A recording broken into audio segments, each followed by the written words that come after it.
Can a Christian be a libertarian?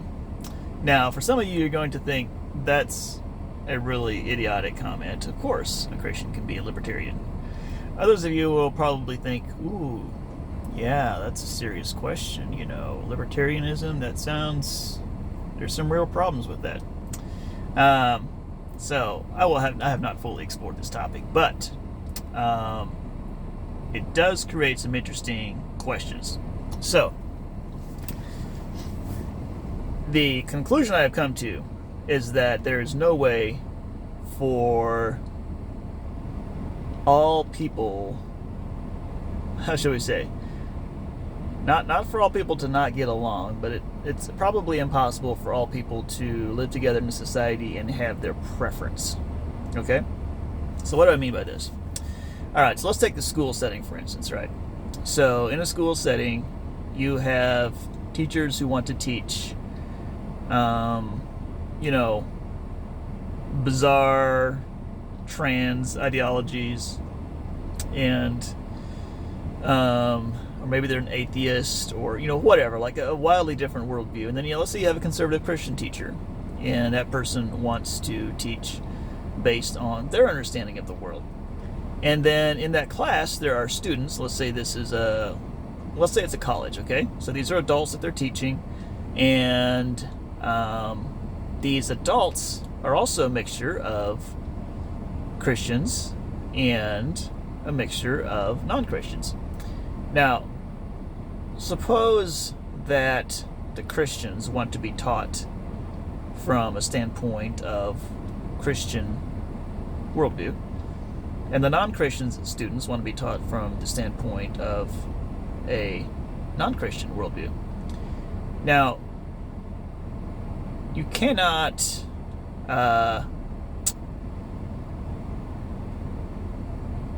so how are you going to address that, right? So a libertarian might say, so it's just tricky. Like, education is one of those tricky areas. So as a libertarian, right, I might say, well, look, I don't think that the state should be saying, in other words, I don't think okay, as you can tell, I'm kind of thinking this through as I'm talking here. So, does it violate my rights if I'm the student and I'm a conservative Christian and the professor does not share my worldview? Does it violate my rights in some way for that professor to make me write an essay on, let's say, the history of trans rights in America, and I know that if I have any critical angle towards, trans activists, etc., that I will get a failing grade on that paper? Have my rights now been violated as a conservative Christian? Or flip the scenario. If the opposite is true, and if the atheist, or if a conservative Christian professor, makes the atheist write a paper on the history of Christianity in America, then, will they fail if they don't provide a flattering report? So, in those cases, is there a, how do you navigate that, right? So let's take a more kind of bizarre illustration here. So let's say you and your neighbor live next to each other, and your neighbor is very pagan and believes that hanging, very, pagan worship symbols on the fence, on the top of the fence, is like a requirement for their pagan gods to be happy with them. And let's say, on the other hand, you believe, and it violates your beliefs, it violates your, let's say you believe that for any pagan thing to be on your property anyway violates your responsibility before God for how you need to be behaving. You've not created a situation where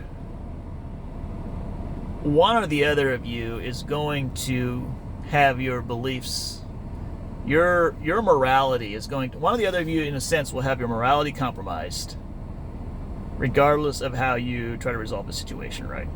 If a third party comes in and says, no, you can't hang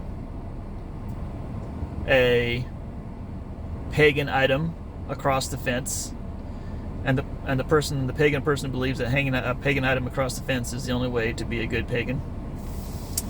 One of the two of you, or both of you maybe even, but one of you is not going to be able to have freedom of religion, if you will. And there's, freedom of so there are situations in which it's not clear that there is an easy solution to make so that everyone's happy and you can just live your lives like to the extent, I think to some extent, like libertarianism is this idea of like we can each live our lives separately for the most part, and where our lives bump into each other, we'll have some rules on how to handle that as fairly as possible.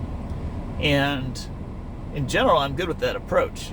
I'm just saying that when our lives do bump into each other, there's going to be times where where libertarianism does not offer a perfect solution in and of itself. So, when my convictions, if you will, are violated, and your convictions are violated, depending on which way this goes, if there's no way to resolve this without one of our convictions being violated, it's just not going to be a perfect, if you will, libertarian scenario, right? So that's why I draw a distinction, I guess, between sort of idealistic libertarianism and then sort of pragmatic libertarianism, which says, or which I guess would define as, let's make our rules as libertarian as possible.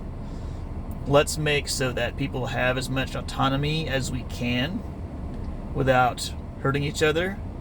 And we're going to be very thoughtful in how we define hurting each other to try to preserve as much freedom as possible. But there is a point at which what hurts me versus what you want to do, like there's going to be a contact point there, essentially. And so there are going to have to be some laws that govern that, or else we'll just have essentially laws by default, which would be anarchy, right? And so anyway, I guess all that to say, I do believe that, so going back to the original question of can a Christian be libertarian, I don't actually know for sure how, like I feel like in a sense that Christianity is pro-libertarian in the sense that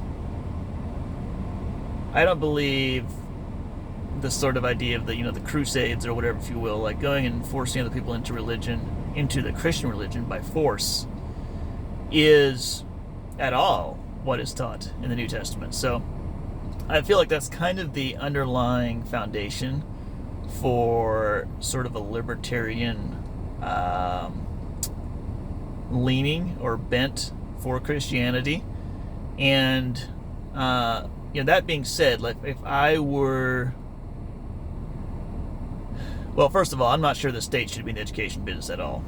But let's say that I was on a school board and it was up to me to vote on whether, let's say, some type of, what as a Christian might consider to be trans propaganda is allowed in school and is being taught to, let's say, second graders. You can make an argument from a fully libertarian standpoint, if you will, that teachers should be able to teach whatever they want on it, or they should be able to, or that they must present both sides, right? And I don't know that that's actually the Christian standpoint. In other words, to allow evil and to essentially legislate, if you will, the allowing evil to exist in a given situation, especially kind of towards those people like younger kids who are relatively defenseless. I don't know. I think that's not the Christian thing to do.